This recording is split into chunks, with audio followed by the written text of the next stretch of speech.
2025년 평양에서 온 증언. 2024년 김정은 집권 13년째 북한 내부에서는 새로운 숙청의 바람이 불기 시작했습니다. 이번 타겟은 80년대 후반 출생으로 2010년대에 대학을 다닌 386세대였습니다. 너무 똑똑하고 너무 많이 알고 너무 자유롭게 생각한다는 이유로 위험한 존재가 된 젊은 엘리트들. 그중 한 명이었던 국가보위부 대위가 직접 목격한 그 숙청 계획의 전말은 상상을 초월했습니다.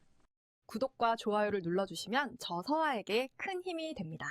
지금부터 이야기 시작합니다. 제가 여러분께 이 이야기를 들려드리는 건 정말 쉽지 않은 일입니다. 하지만 꼭 말씀드려야 할 것 같아서 이렇게 용기를 내어봅니다. 제 이름은 김현우라고 하겠습니다. 지금은 32살이고 북한에서 나온 지 이제 1년이 좀 넘었습니다. 여러분이 상상하시는 그런 가난한 탈북자와는 좀 다를 거예요. 저는 평양에서, 그것도 꽤 좋은 곳에서 살았거든요. 창광거리라고 들어보셨나요? 북한에서 가장 화려한 아파트 단지 중 하나입니다. 30층짜리 새하얀 건물들이 쭉 서 있는, 마치 서울 강남 같은 곳이라고 보시면 되죠. 저희 집은 25층이었어요. 창문을 열면 대동강이 한눈에 보이고 저 멀리 김일성 광장도 보였습니다. 아침마다 5살 민준이와 3살 서연이가 아빠 아빠 하며 깨우던 그 시절이 지금 생각해보니 꿈만 같네요. 민준이는 벌써 학교 갈 나이가 되었을 텐데 서연이도 이제 말을 제법 할 거예요. 아이들 얼굴이 어떻게 변했을지 매일 밤 그 생각만 하면 잠이 안 옵니다. 저는 국가보위부에서 일했습니다. 쉽게 말해서 북한의 정보기관이라고 보시면 되는데 그 중에서도 특별수사과 대위였어요. 여러분이 생각하시는 것처럼 사람들을 괴롭히고 그런 일만 한 건 아니고요. 주로 컴퓨터 관련 사건들을 담당했습니다. 대학에서 컴퓨터를 전공했거든요. 북한에서도 요즘은 컴퓨터가 많이 보급되어 있어요. 물론 인터넷은 안 되지만 북한식 인트라넷이라고 할까요? 광명이라는 네트워크가 있거든요. 거기서 불법적인 일들이 생기면 저 같은 사람들이 수사하는 거죠. 해킹이나 외국 영화 유포, 그런 것들 말이에요. 그런 일을 하다 보니까 다른 사람들보다는 좀 더 자유로운 편이었어요. 스마트폰도 쓸 수 있었고 가끔은 중국산 영화나 드라마도 몰래 볼 수 있었죠. 아내 은지와 함께 집에서 중국 드라마를 보면서 저기는 정말 저렇게 살까? 하고 궁금해했던 기억이 나네요. 평양에서는 정말 좋았어요. 아침에 일어나서 아이들과 아침밥 먹고 은지가 싸준 도시락 들고 출근하고 퇴근하면 민준이 유치원에 데리러 가고 저녁에는 가족들과 함께 대동강변을 산책했어요. 서연이가 아빠 손을 꽉 잡고 뒤뚱뒤뚱 걸어다니던 그 모습이 아직도 눈에 선하네요. 주말에는 아이들 데리고 옥류관에 가서 냉면도 먹고 모란봉공원에서 놀아주기도 했어요. 민준이가 그네를 타면서 아빠 더 높이, 더 높이 하던 목소리가 아직도 귓가에 맴돌아요. 그때는 그게 당연한 일상인 줄만 알았는데 은지는 평양의학대학을 나온 의사였어요. 김만 유병원에서 소아과 의사로 일했죠. 저보다 4살 어린데 정말 똑똑하고 아름다운 여자예요. 아이들을 정말 잘 키웠고 저에게도 항상 따뜻했어요. 현우 오빠, 오늘 힘들었지? 하며 맞아주던 그 미소가 지금도 그리워요. 그런 평범하고 행복한 날들이 계속될 줄 알았어요. 아이들이 커서 대학 가고 저는 승진해서 더 좋은 집으로 이사 가고 그런 꿈들을 꾸면서 살았거든요. 다른 평양 사람들처럼 북한이 세계 최고의 나라라고 믿으면서 말이에요. 하지만 그 모든 게 한순간에 무너졌습니다. 2024년 10월 어느 날이었어요. 제가 평소와 다름없이 사무실에서 일하고 있는데 위에서 특별한 수사 지시서가 내려왔거든요. 그런데 그날 오후 상부에서 내려온 특별수사 지시서를 받았는데 그 안에 적힌 용의자 명단을 보는 순간 손이 떨리기 시작했습니다. 거기에는 제가 아는 사람들만 가득했거든요. 그 수사 지시서를 받았을 때 처음엔 별것 아니라고 생각했어요. 평소에도 이런저런 수사건들이 내려오곤 했거든요. 이번엔 또 뭐지? 하는 마음으로 봉투를 뜯었습니다. 그런데 첫 장을 넘기는 순간 심장이 쿵 내려앉았어요. 제목이 386세대 사상 검열 및 정화 작업이라고 적혀 있더라고요. 386세대. 그게 바로 저희들을 말하는 거였어요. 80년대 후반에서 90년대 초반에 태어나서 2010년대에 대학을 다닌 세대 말이에요. 손이 덜덜 떨리면서 다음 페이지를 넘겼습니다. 거기에는 김일성 종합대학 컴퓨터학부 2015년 졸업생 전체 명단이 있었어요. 27명의 이름이 쭉 나열되어 있었는데 그 중에 제가 아는 사람들이 너무 많았거든요. 첫 번째 이름이 강민호였어요. 대학 때 제 룸메이트였죠. 둘이서 밤새 컴퓨터 프로그래밍 숙제하면서 나중에 커서 북한을 세계 최고의 IT 강국으로 만들어 보자고 큰 소리치던 친구예요. 그 다음엔 박성일, 이준석. 모두 저와 함께 수업 듣고 함께 밥 먹고 함께 꿈을 키워나가던 동기들이었어요. 그런데 이상한 게 몇몇 이름 옆에는 빨간 펜으로 동그라미가 쳐져 있었어요. 그리고 그 옆에 작은 글씨로 완료라고 적혀 있더라고요. 무슨 뜻인지 알 것 같아서 등골이 오싹해졌습니다. 생각해보니 최근 들어서 대학 동기들과 연락이 안 되는 경우가 많았어요. 민호는 2달 전부터 전화가 안 통하고 성일이도 1달 전에 만나자고 했다가 갑자기 연락이 끊어졌거든요. 그때는 그냥 바쁜가 보다 했는데 이제 보니 그게 아니었던 거죠. 더 놀라운 건 그 다음 페이지였어요. 거기에는 수사 대상자별 혐의 사항이라고 적혀 있었는데 그 내용들을 보니까 정말 어이가 없더라고요. 외국 문화 접촉, 자유주의 사상 전파, 체제 비판적 언행 같은 것들이었어요. 외국 문화 접촉이라니. 저희가 컴퓨터 학부니까 당연히 외국 프로그래밍 언어도 배우고 외국 소프트웨어도 연구해야 했거든요. 그게 업무였는데 그걸 죄라고 하다니. 자유주의 사상이라는 것도 그냥 친구들끼리 요즘 중국은 발전이 빠르네 정도의 얘기를 한 걸 누군가 고발한 거였어요. 그때 갑자기 깨달았습니다. 이게 단순한 수사가 아니라는 걸 말이에요. 김정은 동지께서 권력을 잡으신 지 10여 년이 지나면서 이제 저희 같은 젊은 엘리트들을 위험한 존재로 보기 시작한 거죠. 너무 똑똑하고 너무 많이 알고 너무 자유롭게 생각한다고 말이에요. 손이 덜덜 떨리면서 마지막 페이지를 넘겼는데 거기서 제 심장이 완전히 멈춰버렸어요. 제일 마지막에 추가 명단이 있었거든요. 2차 조사 대상이라는 제목 아래 몇 개의 이름이 더 적혀 있었는데 제 이름이 있었어요. 김현우 국가보위부 특별수사과 대위. 그리고 그 바로 밑에 제가 죽어도 못 볼 것들이 적혀 있더라고요. 윤은지, 김만 유병원 소아과 의사, 김현우의 배우자, 김민준 5세, 김현우의 아들, 김서연 3세, 김현우의 딸. 그 순간 깨달았습니다. 김일성 종합대학 컴퓨터학부 2015년 졸업생들을 모두 조사하라는 지시였다는 걸. 그리고 저도 그 명단에 포함되어 있다는 걸 말이죠. 집에 가서 아이들 얼굴을 봤을 때 눈물이 났습니다. 그날 밤 저는 잠을 한숨도 잘 수 없었어요.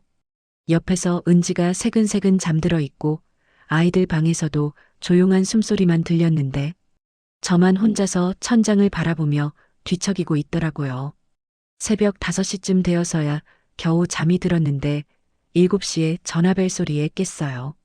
같은 과 후배인 이철민이었습니다. 형님, 지금 어디세요? 급한 일이 있어서. 목소리가 떨리고 있었어요. 철민이를 만나서 들은 얘기는 정말 충격적이었어요. 어젯밤에 강민호가 끌려갔다는 거예요. 새벽 3시에 보위부 사람들이 집에 와서 그냥 데려갔다고. 부인도 아이들도 다 같이 말이에요. 이웃들은 무슨 일인지도 모른 채 그냥 지켜볼 수밖에 없었답니다. 그런데 형님, 철민이가 말을 더듬더듬하면서 말하더라고요. 민호 형님 집에서 나온 보위부 사람들이 형님 이름을 얘기하는 걸 들었다고. 이웃이 그러던데요. 그 순간 제 등골에서 식은땀이 주르륵 흘러내렸습니다. 철민이와 헤어진 후 사무실로 갔는데 분위기가 완전히 달라져 있었어요. 평소에 인사하던 동료들이 저를 쳐다보는 눈빛이 이상하더라고요. 마치 저를 경계하는 것 같았어요. 그리고 제 책상 위에는 오늘 오후 2시 부장님 사무실로 오시오라는 쪽지가 놓여 있었습니다. 점심도 못 먹고 시계만 쳐다봤어요.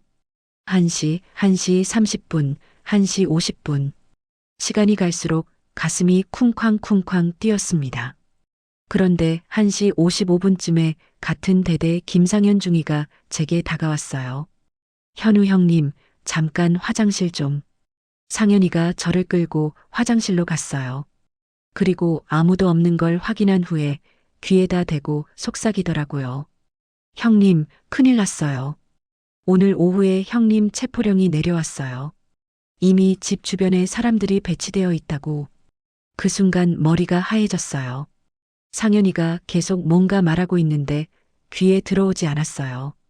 그냥 은지, 민준이, 서연이.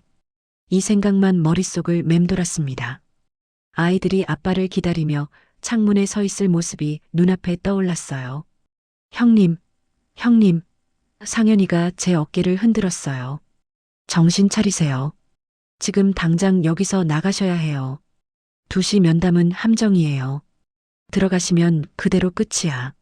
상현이도 눈물을 글썽이고 있었어요. 저를 아끼는 후배였거든요. 그러면 우리 가족은 어떻게 해? 제가 떨리는 목소리로 물었어요. 상현이가 고개를 숙이면서 말했어요. 죄송해요, 형님. 저도 어떻게 해야 할지. 다만 형님이라도 살아야 나중에 가족을 구할 방법이 있을 거예요. 그때 결정했습니다.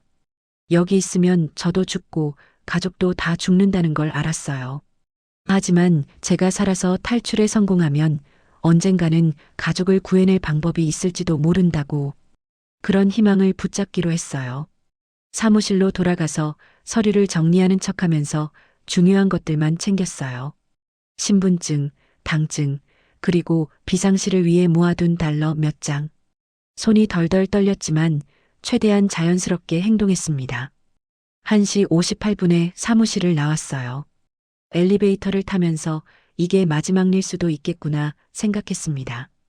그 건물에서, 그 사무실에서, 그 일상에서 제가 살아온 모든 것들과의 마지막 이별이었어요. 집에 가고 싶었지만 갈 수 없었어요. 상현이 말대로 이미 사람들이 배치되어 있을 테니까요. 대신 멀리서나마 우리 아파트 건물을 바라봤어요. 25층 창문에서 혹시 민준이나 서연이가 아빠를 기다리고 있나 싶어서. 하지만 너무 멀어서 아무것도 보이지 않았습니다. 그날 밤부터 저는 도망자가 되었습니다. 평양 시내 여기저기를 돌아다니면서 숨을 곳을 찾았어요. 하지만 어디를 가나 감시의 눈길이 느껴졌어요.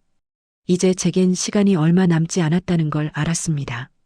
하루 아니면 이틀. 그 안에 평양을 벗어나지 못하면 모든 게 끝이라는 걸 말이에요. 그날 밤 저는 평양역 근처 여인숙에 숨어 있었어요. 가짜 이름으로 등록했지만 언제 들킬지 모르는 상황이었죠. 침대에 누워서 천장을 바라보며 생각했습니다. 이제 정말 결정해야겠구나 하고 말이에요. 사실 탈북이라는 건 저 같은 평양 사람에게는 더욱 어려운 일이에요. 지방 사람들은 국경 지역과 가깝지만 평양에서 두만강이나 압록강까지 가려면 수백 킬로미터를 가야 하거든요. 그것도 온 나라가 저를 찾고 있는 상황에서 말이에요. 하지만 저에게는 다른 사람들에게 없는 한 가지가 있었어요. 국가보위부에서 일하면서 알게 된 정보들이었죠. 특히 간부들이 국경 지역을 시찰할 때 사용하는 특별 루트에 대해 알고 있었거든요. 새벽 5시쯤에 결심을 굳혔어요. 죽을 각오로 탈북을 시도하기로 한 거죠. 그리고 가장 먼저 해야 할 일이 있었습니다. 가족들에게 작별 인사를 하는 것이었어요. 직접 만날 수는 없지만 적어도 마지막으로 한 번은 봐야겠다고 생각했어요. 아침 7시쯤 창광거리 근처까지 갔어요. 멀리서 우리 아파트 건물을 바라보니 정말로 보이부 차량들이 여러 대 서 있더라고요. 망원경을 가져갔으면 좋았을 텐데. 그래도 25층 우리 집 창문을 찾을 수 있었어요. 1시간 정도 서서 기다렸는데 갑자기 창문에 작은 그림자가 나타났어요. 민준이었어요. 제가 매일 출근할 때처럼 창문에서 아래를 내려다보고 있었거든요. 아빠 언제 와? 하는 표정으로 말이에요. 그 모습을 보니까 눈물이 주르륵 흘러내렸습니다. 그리고 은지도 보였어요. 민준이 옆에 와서 뭔가 말을 하더니 아이를 안고 창문을 닫았어요. 아마 아빠는 언제 와? 하고 물었을 것이고 은지가 곧 와 하고 달래줬을 거예요. 하지만 은지도 걱정이 많을 텐데 남편이 어디서 뭘 하고 있는지도 모르는 상황이니까요. 그 자리에서 마음속으로 가족들에게 작별 인사를 했어요. 민준아, 서연아. 아빠가 정말 미안하다. 아빠는 너희들을 지키기 위해서 멀리 가야 한다. 그리고 은지야. 고마웠어. 너 때문에 행복했어. 언젠가 반드시 다시 만나자. 이런 말들을 속으로 중얼거렸어요. 그 다음엔 제가 몰래 모아둔 돈을 찾으러 갔어요. 국가보위부에서 일하면서 비상시를 대비해 달러를 좀 모아뒀거든요. 은행 대신에 신뢰할 만한 사람에게 맡겨둔 거였어요. 다행히 그 사람은 아직 제 상황을 모르고 있었고 돈을 찾을 수 있었습니다. 총 2,000달러 정도였어요. 북한에서는 엄청난 돈이죠.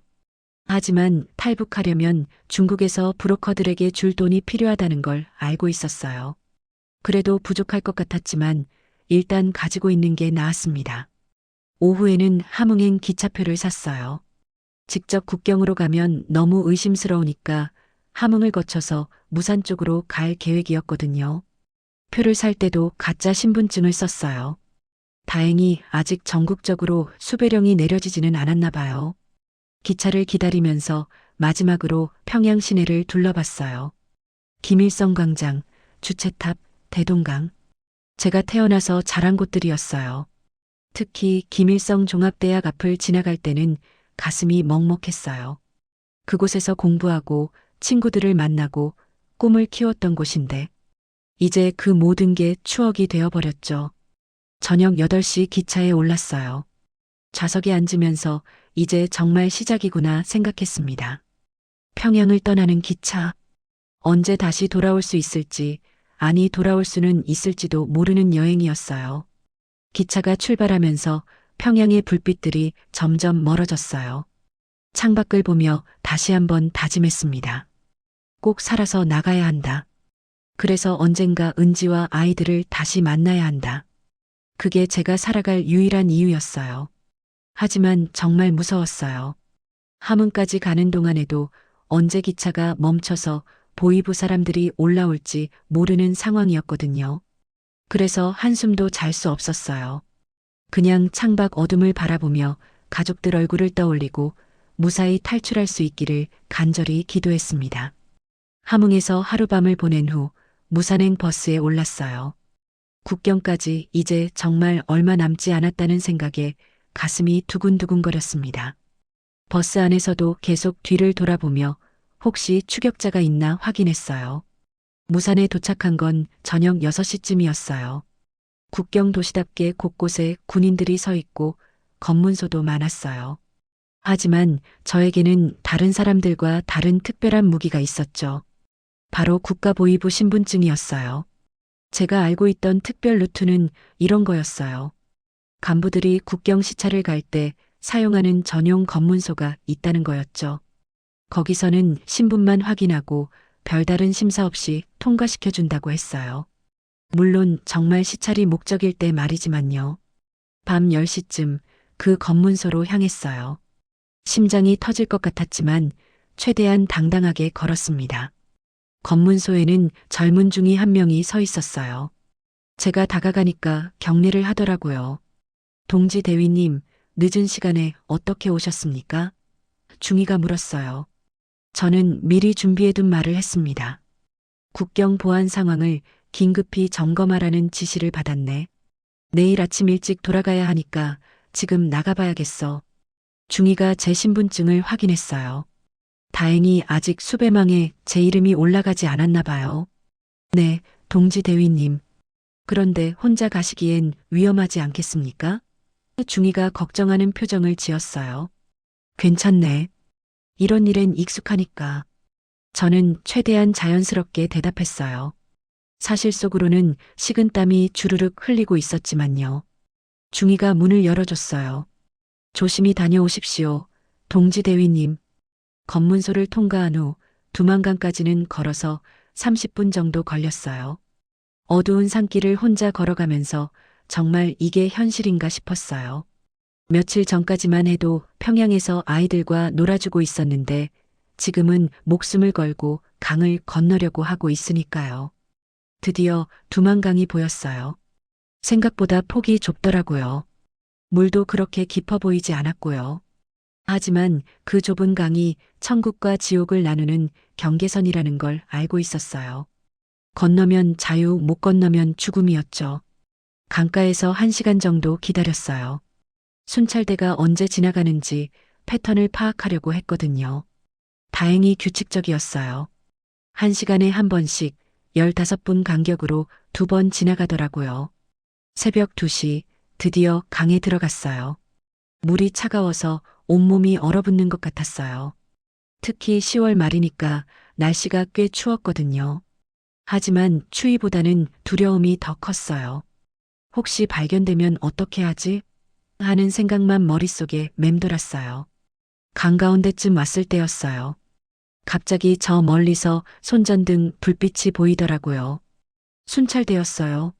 아직 시간이 안 됐는데 왜 벌써 나왔을까요? 저는 재빨리 물속에 몸을 숨겼어요. 아, 저기 뭔가 있는 것 같은데? 군인 하나가 소리쳤어요. 제 심장이 멈추는 줄 알았어요. 물속에 숨어서 숨도 제대로 쉴 수 없었고 추위 때문에 몸이 떨렸어요.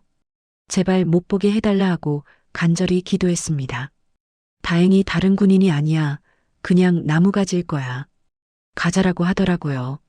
손전등 불빛이 점점 멀어졌어요. 그제서야 숨을 쉴 수 있었습니다. 하지만 이제 온몸이 얼어서 움직이기 힘들었어요. 그래도 포기할 수는 없었어요. 민준이와 서연이 얼굴이 떠올랐거든요. 아빠가 꼭 살아서 너희들을 다시 만날게. 이 생각 하나로 강을 계속 건넜어요. 드디어 중국 땅에 발을 디뎠어요. 그 순간 이제 살았다는 생각이 들었어요. 하지만 동시에 이제 정말로 북한을 떠났구나라는 실감도 났어요. 돌아갈 수 없는 강을 건넌 거죠. 중국 땅에서 뒤를 돌아보니 북한의 불빛들이 저 멀리 보였어요. 그곳 어딘가에 은지와 민준이, 서연이가 있다는 걸 생각하니까 가슴이 아팠어요. 하지만 이제 돌이킬 수 없었어요. 앞으로만 가야 했습니다. 중국 땅에 발을 디딘 순간 이제 자유다 라고 생각했어요. 하지만 그건 정말 큰 착각이었습니다. 중국에서의 생활이 북한보다 더 무서울 줄은 꿈에도 몰랐거든요. 강을 건넌 후 가장 먼저 만난 사람은 조선족 할아버지였어요. 새벽에 반일을 나가시다가 젖은 옷을 입고 떨고 있는 저를 발견한 거죠. 아이고, 이게 뭔 일이야? 하시면서 저를 집으로 데려가 주셨어요. 김철수라고 하시는 분이었는데 정말 고마웠어요. 따뜻한 옷을 주시고 뜨거운 국물도 끓여주셨거든요. 젊은 양반, 북에서 온 거지? 하시더라고요. 숨길 수도 없는 상황이라 솔직하게 말했어요. 그런데 할아버지가 제 이야기를 듣더니 깜짝 놀라시더라고요. 뭐, 국가보위부 대위였다고? 그런 높은 사람이 왜 여기까지? 사실 조선족 분들도 대부분은 가난한 탈북자들만 본 거였거든요. 제 같은 평양 간부 출신은 처음이었던 거죠. 할아버지가 조심스럽게 말씀하시더라고요. 여기도 안전하지 않아. 중국 공안들이 탈북자를 잡으면 바로 북한으로 송환시켜. 그러니까 조심해야 해. 그 순간 깨달았어요. 여기도 또 다른 감옥이라는 걸 말이에요. 더 큰 문제는 제 말투였어요. 평양 사투리가 너무 심했거든요. 중국 사람들 앞에서 말을 하면 바로 들키는 거예요. 게다가 제가 입고 있던 옷도 북한제였고 걸음걸이나 행동 하나하나가 북한 사람 티가 났어요. 할아버지가 며칠 숨겨주셨는데 어느 날 밤에 급하게 깨우시더라고요. 빨리 일어나. 공안들이 이 마을을 수색한다는 소문이 있어. 그래서 한밤중에 다시 짐을 싸서 도망쳐야 했어요. 그때부터 정말 힘든 생활이 시작되었어요. 낮에는 숨어 있고 밤에만 이동하는 생활이었거든요. 먹을 것도 제대로 없었고 잠도 편히 잘 수 없었어요. 평양에서의 컴포터블한 생활과는 정말 다른 세상이었어요. 한 달 정도 그렇게 숨어 지내다가 조선족 브로커를 만났어요. 박영수라는 사람이었는데 탈북자들을 한국으로 보내주는 일을 한다고 하더라고요. 하지만 돈을 많이 달라고 했어요. 한 사람당 5,000달러씩이라고. 제가 가진 돈으로는 부족했어요. 그래서 브로커가 일자리를 구해줬어요. 중국 사람들이 운영하는 작은 식당에서 설거지하는 일이었거든요. 하루 종일 일해도 하루 30위안밖에 못 받았어요. 한국 돈으로 5,000원 정도였죠. 그 식당에서 일하면서 정말 많은 걸 배웠어요. 중국어도 조금씩 배우고 중국 사람들 행동도 따라하려고 노력했어요. 하지만 가장 힘든 건 그리움이었어요. 매일 밤 은지와 아이들 생각을 하면서 잠들었거든요. 어느 날 밤 식당 사장이 저를 불러서 말하더라고요. 너 북한 사람이지? 공안들이 너를 찾아서 왔다가 갔어. 내일까지는 괜찮을 텐데 그 다음엔 모르겠어. 그 말을 듣고 또다시 도망쳐야 했어요. 중국에서 석 달을 그렇게 보냈어요. 계속 숨어 다니면서 언제 잡힐지 모르는 불안감 속에서 살았죠. 그러면서 깨달았어요. 중국은 경유지일 뿐이라는 걸, 여기서는 절대 안정될 수 없다는 걸 말이에요. 그래서 결심했습니다. 위험하더라도 한국으로 가야겠다고. 브로커 박영수에게 다시 찾아가서 말했어요. 한국으로 보내주세요. 돈은 나중에 더 드릴게요. 다행히 그가 도와주겠다고 했어요. 하지만 한국으로 가는 길도 만만치 않다고 하더라고요. 중국에서 동남아시아를 거쳐서 가야 한다고, 그 과정에서 또 여러 번 잡힐 위험이 있다고. 그래도 저는 포기할 수 없었어요. 가족을 다시 만나기 위해서라면 어떤 위험이라도 감수할 준비가 되어 있었거든요. 브로커 박영수가 저를 라오스로 데려갔어요. 중국에서 직접 한국으로 갈 수는 없고 동남아시아를 거쳐야 한다고 하더라고요. 기차로 이틀을 달려서 도착한 곳이 라오스 비엔티안이었습니다. 라오스는 중국과 또 달랐어요. 날씨도 덥고 사람들 피부색도 다르고 정말 이방인이 된 기분이었어요. 하지만 여기서는 중국보다 조금 더 안전하다고 브로커가 말해줬어요. 라오스에서 만난 한국 선교사님이 정말 고마웠어요.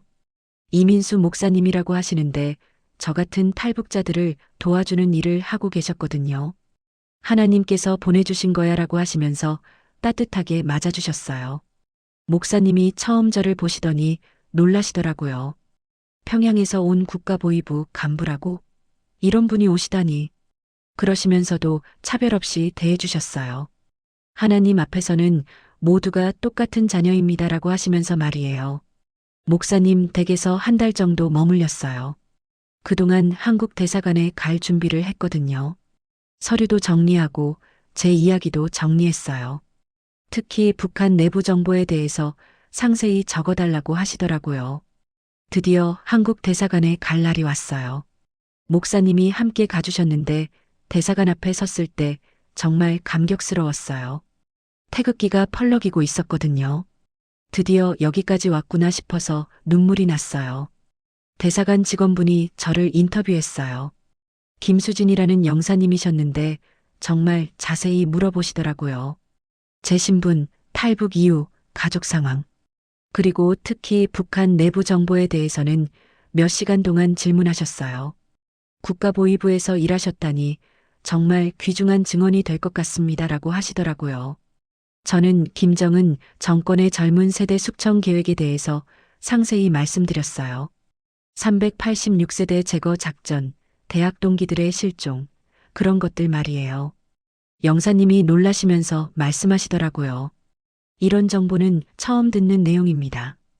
본국에 즉시 보고해야겠어요. 그리고 저에게 말했어요. 빠른 시일 내에 한국으로 모실 수 있을 것 같습니다. 하지만 마지막 순간에 위기가 찾아왔어요. 라오스 경찰이 대사관 근처에서 불법 체류자들을 단속한다는 소문이 들렸거든요. 혹시 저도 걸릴까봐 걱정이 되었어요. 다행히 목사님이 안전한 곳으로 피하게 해주셨어요. 그리고 이틀 후에 영사님에게서 연락이 왔어요. 모든 절차가 완료되었습니다. 내일 비행기로 한국으로 출발하시면 됩니다. 그 말을 듣는 순간 정말 믿어지지 않았어요. 평양을 떠난 지 벌써 5달. 강을 건너고 중국에서 숨어 살고 라오스까지 와서 드디어 한국으로 갈 수 있다니. 공항에서 이민수 목사님과 작별 인사를 했어요. 목사님 덕분에 여기까지 올 수 있었습니다. 정말 감사합니다. 목사님이 저에게 작은 성경책을 주시면서 말씀하셨어요. 하나님께서 당신을 지켜주실 거예요. 가족도 다시 만날 수 있을 거예요. 비행기에 오를 때 마음이 복잡했어요.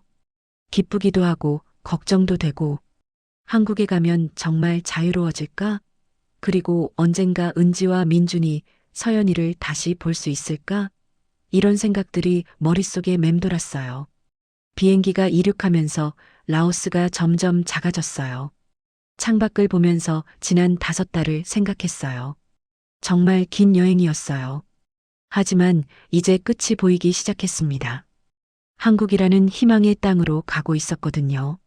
인천공항에 발을 디딘 순간을 평생 잊을 수 없을 거예요. 2025년 3월 15일 오후 2시.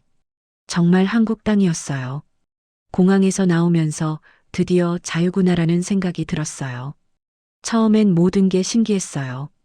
24시간 열려있는 편의점을 보고 깜짝 놀랐거든요. 밤 12시에도 라면을 사 먹을 수 있다니 북한에서는 상상도 못할 일이었어요. 마트에 가면 물건이 넘쳐나는 것도 정말 신기했고요. 하나원에서 3달 동안 교육을 받았어요. 한국 사회 적응 교육이라고 하더라고요. 은행 사용법, 대중교통 이용법, 휴대폰 사용법. 모든 게 새로웠어요. 특히 인터넷으로 북한 소식을 찾아볼 수 있다는 게 가장 신기했어요. 국정원에서도 여러 번 조사를 받았어요. 제가 가진 북한 내부 정보 때문이었죠. 이런 정보는 처음입니다라고 하시면서 정말 자세히 물어보시더라고요. 김정은의 젊은 세대 숙청 계획에 대해서 몇 시간씩 증언했어요. 담당 수사관이 말씀하시더라고요. 현우 씨 같은 분의 증언이 통일 준비에 큰 도움이 됩니다. 북한 내부 상황을 이해하는데 정말 귀중한 자료가 될 거예요. 그 말을 듣고 제 경험이 헛되지 않았다는 생각이 들었어요. 하나원을 나온 후에는 서울에서 새로운 삶을 시작했어요. 정착금을 받아서 작은 원룸을 얻었고 컴퓨터 관련 일자리도 구했어요. 북한에서의 경험이 도움이 되더라고요. IT 기술은 남북이 비슷한 부분이 많았거든요. 하지만 가장 어려운 건 외로움이었어요. 매일 밤 은지와 아이들 생각을 하면서 울었어요. 민준이는 이제 6살이 되었을 거고 서연이도 4살. 아빠 얼굴을 기억하고 있을까요? 그 생각만 하면 가슴이 찢어질 것 같아요. 언어도 조금씩 적응해 나갔어요. 처음엔 북한식 표현 때문에 사람들이 어리둥절해 했거든요. 동무라고 하면 다들 웃더라고요. 지금은 친구라고 말하는 게 익숙해졌어요. 동지가 아니라 씨를 붙이는 것도 이제 자연스럽고요. 음식도 좀 다르더라고요. 똑같이 김치인데도 맛이 달라요. 북한 김치보다 좀 더 달고 젓갈 맛이 강해요. 처음엔 적응이 안 됐는데 지금은 한국 음식도 좋아해요. 치킨이나 피자 같은 건 북한에서 먹어본 적이 없거든요. 무엇보다 자유가 좋아요.